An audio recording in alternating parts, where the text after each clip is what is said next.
Hello everyone. Indian polity के historical background वाले lecture में अब तक हमने कंप्लीट कर लिया था पिट्स इंडिया एक्ट तक, और आज हम पढ़ने वाले हैं अपना next charter act 1793। Charter act of 1793 पढ़ने से पहले हमें दो चीज़ें और पढ़नी होंगी, जो कि है हमने पिट्स इंडिया एक्ट में देखा था कि डबल गवर्नमेंट वाला सिस्टम ये अरेंजमेंट स्टार्ट हुआ, जिसमें बोर्ड ऑफ कंट्रोल और कोर्ट ऑफ डायरेक्टर स्टैब्लिश किए गए।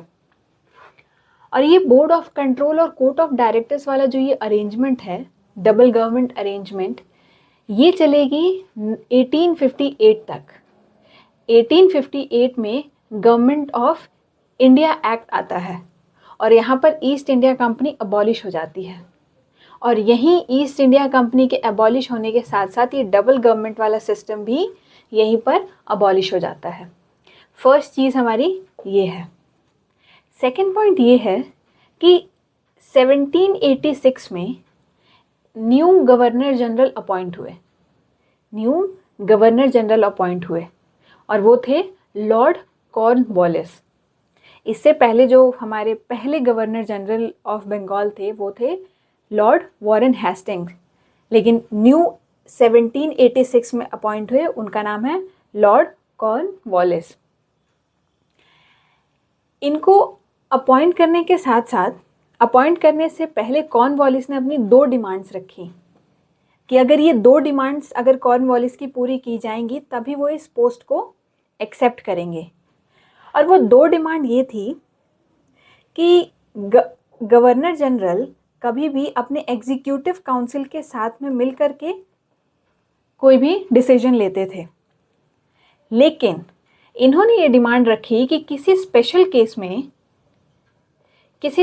केस में अगर उन्हें लगे कि एग्जीक्यूटिव काउंसिल का कोई डिसीजन अगर सही नहीं है तो उस डिसीजन को ओवरराइड करने की पावर वो गवर्नर जनरल को मिले, कि वो एग्जीक्यूटिव काउंसिल के उस पावर को कैंसिल करके उस डिसीजन को कैंसिल करके जो डिसीजन गवर्नर जनरल को सही लगता है वो गवर्नर जनरल डिसीजन ले सकते हैं।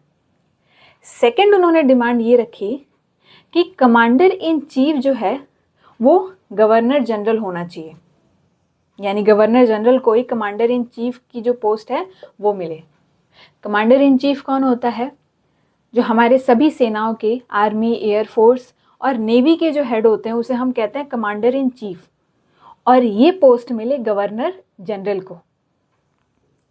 और इन दोनों डिमांड्स को एक्सेप्ट की गई और इन दोनों डिमांड्स को इनैक्ट करने के लिए, यानी कि बनाने के लिए, पास किया गया एक्ट ऑफ 1786।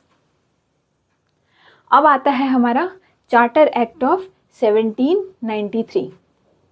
पहला जो हमारा चार्टर पास हुआ था वो था 1773 में, और हमारा 20 साल के बाद से फिर से वो लाइसेंस रिन्यू करने के लिए with new terms and policies जो चार्टर एक्ट है वो है चार्टर एक्ट ऑफ 1793। इस चार्टर का जो पहला फीचर था वो ये था कि गवर्नर जनरल को ओवरराइड करने की पावर मिली थी। यहाँ से ओवरराइड करने की पावर मिली कि एग्जीक्यूटिव काउंसिल का डिसीजन कभी भी अगर गवर्नर जनरल को ठीक नहीं लगता है तो स्पेशल केस वाले डिसीजन में वो एग्जीक्यूटिव काउंसिल के पावर को ओवरराइड कर सकते हैं। इसी ओवरराइड पावर को एक्सटेंड कर दिया गया आने वाले फ्यूचर में सभी गवर्नर जनरल्स के लिए, और प्रेसिडेंसीज में भी जो गवर्नर्स आएंगे उनके लिए भी। दैट मीन्स कि आगे फ्यूचर में जितने भी गवर्नर जनरल आएंगे, प्रेसिडेंसीज में जितने गवर्नर जनरल आएंगे, उन सभी के पास में ये ओवरराइड करने की पावर है। सेकेंड, इसका फीचर ये था, सेकेंड फीचर को पढ़ने से पहले एक पॉइंट आप याद कीजिए कि चार्टर एक्ट ऑफ 1773 में हमने ये पढ़ा था कि जो लेजिस्लेटिव पावर थी बाकी दो प्रेसिडेंसीज की, बॉम्बे और मद्रास की, वो लेजिस्लेटिव पावर अब धीरे धीरे गवर्नर जनरल ऑफ बंगाल के पास में जा रही थी, और आते आते 1793 तक ये पूरी पावर चली जाती है गवर्नर जनरल ऑफ बंगाल के पास में। पहले क्या होता था कि ऐसे मेंशन था कि जो लेजिस्लेटिव पावर है बॉम्बे और मद्रास की, वो गवर्नर जनरल ऑफ बंगाल के पास में है। But due to lack of communication, Bombay और मद्रास प्रेसिडेंसीज के गवर्नर्स हमेशा गवर्नर जनरल ऑफ बंगाल के जो डिसीजंस होते थे उनको नेग्लेक्ट कर देते थे, इग्नोर करके अपनी डिसीजंस लिया करते थे। लेकिन इस एक्ट के थ्रू ये बताया गया, यहाँ पर इसका मतलब ये है कि गवर्नर जनरल जब भी फिजिकली प्रेजेंट होंगे बॉम्बे या फिर मद्रास प्रेसिडेंसी में, तो वहाँ पर जो पावर ज़्यादा मायने रखे जाएगा, डिसीजन जो लिया जाएगा वो गवर्नर जनरल के द्वारा, यानी कि गवर्नर जनरल के डिसीजंस को ही प्रेफरेंस दिया जाएगा। थर्ड फीचर इसका ये था कि कमांडर इन चीफ की जो पोस्ट थी, वो पोस्ट कभी भी एग्जीक्यूटिव काउंसिल के मेंबर को नहीं मिल सकती।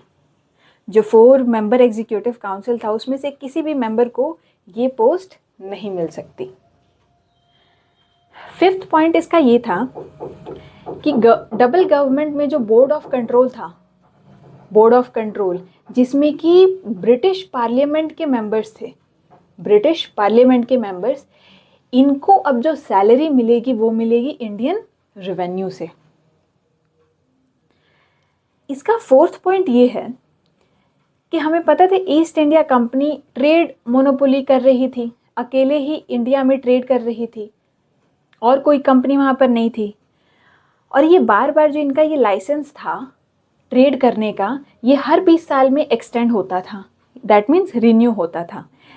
इस एक्ट के माध्यम से भी, चार्टर एक्ट ऑफ 1793 से भी 20 साल बाद 1773 के बाद से इस एक्ट में इनको फिर से अगले 20 साल के लिए ट्रेड मोनोपोली, यानी कि इनका लाइसेंस जो था ट्रेड करने के लिए वो 20 साल के लिए एक्सटेंड कर दिया गया। और ये 5 फीचर्स थे चार्टर एक्ट ऑफ 1793।